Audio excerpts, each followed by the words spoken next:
ही देशाचं 140 कोटी जनतेचं भवितव्य ठरवणारी निवडणूक आहे. तुम्ही भावनिक होऊन या निवडणुकीकडे बघू नका.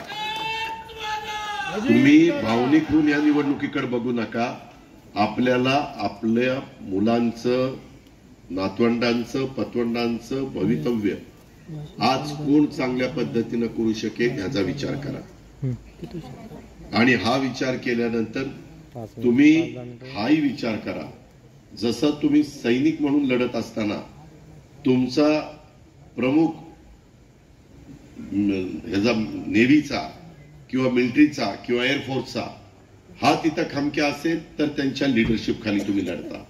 त्याच पद्धतीनं आपल्या देशामध्ये 140 कोटी जनतेचा पण नेता मजबूत असला पाहिजे. आज आम्ही ज्यांचं समर्थन करतोय, आम्ही ज्यांच्या पाठीशी उभं राहतोय ते आहेत नरेंद्र मोदी. ते तुम्ही पहा, जागतिक पातळीवर आज सर्वात लोकप्रिय नेता म्हणून त्यांच्याकडे बघितलं जातं.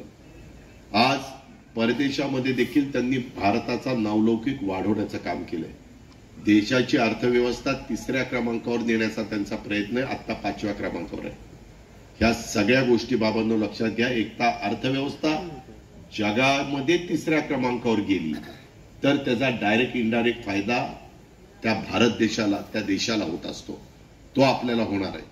आणि म्हणून आज आम्ही काय म्हणतो की नरेंद्र मोदी साहेबांना पंतप्रधान 3ऱ्यांदा करायचं.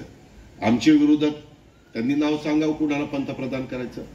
त्यांच्यात एक तरी